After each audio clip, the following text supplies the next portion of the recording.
Good morning, everyone. Just want to tell you some really unique things and a few thoughts that have been going through the mind of this young widower the last few days. Sons of the Shepherd is a ministry that's built from purposeful pain that I've been through, and its goal is to reach hurting men. As a matter of fact, it's kind of the tagline: providing hope and healing to hurting men is what Sons of the Shepherd does. But along the line, like, grief is not just identified with one gender. It's not like, hey, you know what, Matt's only going to talk with men that are grieving. I've had the privilege of being able to talk with everybody that grieves. It's not just like men.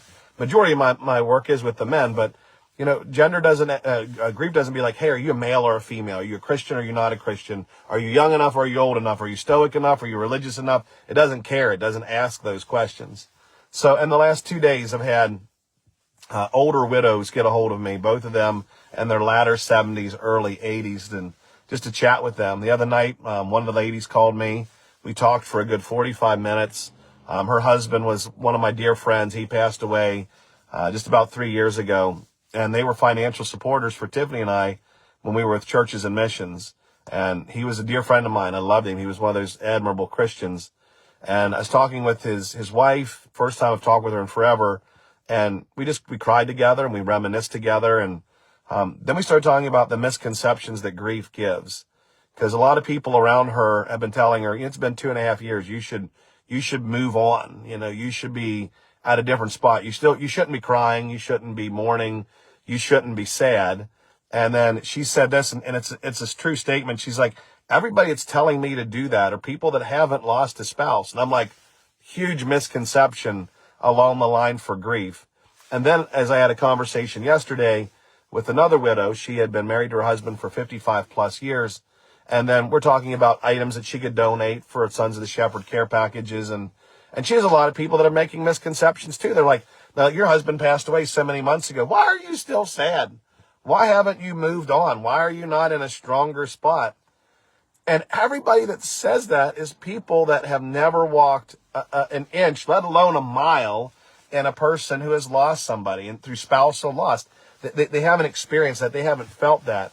And one thing I thought that was unique since Tiffany passed away is everybody feels the need to be able to be almost like a letter to the editor. And you as the grieving person, you're kind of the mailbox. Like, they give you a lot of opinion and a lot of information. And some of it's great. Don't get me wrong. Like, some things are so incredibly uplifting and helpful. And other things are like, yeah, you're speaking another language that you don't quite grasp. Like a grieving person speaks a foreign language that no one else understands but the person that's grieving. And a lot of people have misconceptions about what goes on inside the grieving person's life. In all honesty, our life is kind of on open display. And people treat a grieving person kind of like a vending machine. It might sound awful and callous, but they're like, let me take the coin of my opinion and insert it into you and feel the right to be able to tell you that. And it's not that a grieving person doesn't want to hear what somebody else's opinion is.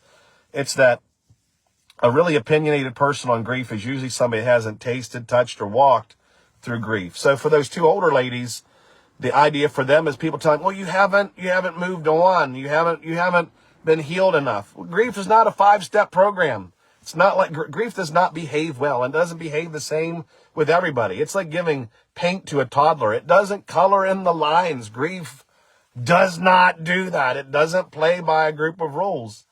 And each person that grieves differently, and they're going to heal differently, because Scripture tells in Psalm 147 that the Lord heals those that are brokenhearted and binds up their wounds. But there's not a timeline. There's not a timestamp to when that healing happens and how it happens. Each person's going to be different, and everybody's going to make a judgment based on that healing.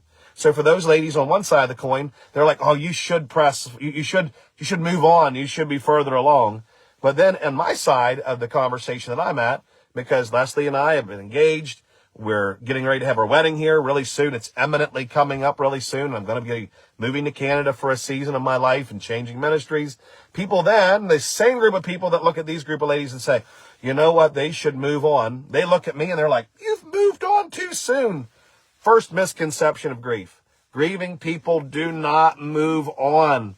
We press forward. We build a garden around our grief, but we do not move on. the person that we love, the reason why we still grieve them is because we love them and we care for them, and we're going to carry that person with us forever and ever and ever. So I can tell you today, one of the misconceptions of grief is that phrase, move on. I have not moved on from Tiffany because I still love her. Have I pressed forward? You better believe I have. It's like driving down the road, looking through the windshield. I have the joy of looking in the rearview mirror to see what God's done behind me, and I value that, and I carry the love that I had for Tiffany with me, but I have to press forward. I can't let Tiffany's death be my death. I can't afford that because I have 3 children. I have a ministry. I have a solemn duty to the Lord to continue to be a faithful servant. So if you have a misconception, be like, well, Matt, you've moved on, or these ladies, you haven't moved on. I'm sorry. That's not the way that this works. And grief does not play by those rules.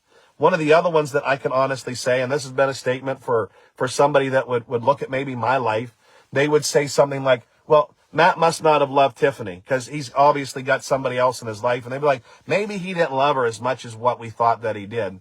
And I can give you that's a second misconception, because the factual statement is I love Tiffany more today than what I did 2 years ago. I love her more with each passing moment. And that might sound like a strange statement to you, and it doesn't maybe register in your brain. Thank God that it does not register in your brain, that you do not have to try to understand the functionality of a grieving person's brain and thinking and mentality. But what God's done in my life is he expanded my heart. So whenever you think of Leslie stepping into my life, some people say, well, it must be a replacement for Tiffany.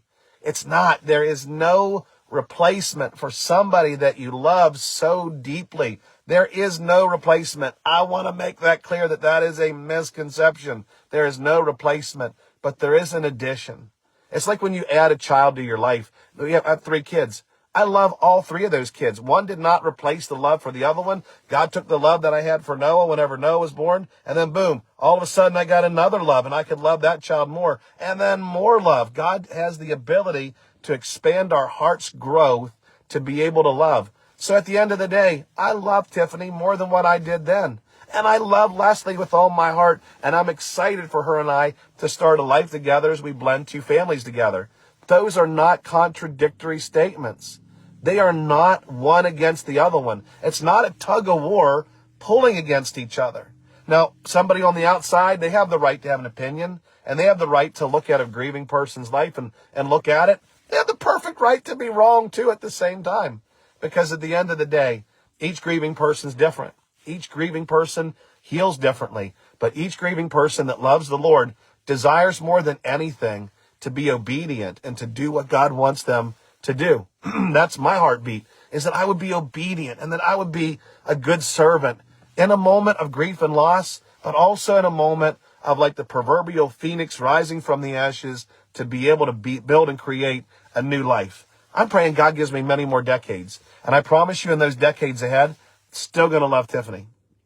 I will not move on from a moment where it's like, you know what? I'm not going to carry the love that I had for my first wife, for my late wife. I'm always going to do that. And we love her in her home, and we talk about her, and we laugh, and we smile, and we still cry. And the third one is that God gives the ability to a grieving person to be able to grow in their heart to love somebody else while still loving that other person. I encourage you today, be gentle with somebody that's grieving. Give them grace. Try to talk with them. Understand what they're going through. Love them. Sit with them. Ask them for coffee. Ask them for a sandwich. Do something for that grieving person. And I guarantee you, after you sit and have a conversation with them, after you hear their heart, their mind, their soul, after they lay it bare to you, you will walk away from that conversation and you'll be like, I understand it. I grasp it. So don't be the letter to the editor sending in the mail to the grieving person's mailbox. Don't be like the vending machine person throwing in coins of opinion. Actually get to know that person. So that's my advice for you today. The Lord, he heals the brokenhearted, binds up their wounds. That's a lifetime event. I'm going to constantly be in Psalm 147, verse 3, God healing my broken heart. But along the way, God does some really unique things. So pray for the grieving people. Pray for the little old widows that spent 50 plus years with their husbands that people think, oh, they need to move on and be over it. Pray for the younger widow and widowers that are in a situation where life is changing and transforming for them as they pursue the Lord and build a new life while honoring and loving the old one. Pray for them too, because they need grace in that season. So grateful for every one of you and your kindness and your support. Hopefully this video is an encouragement or at least an enlightenment to you today to see into the heart of a young widower as God changes his life. Thankful that you're part of our ministry. Thankful that you tuned in. Have a great day, guys. God bless you.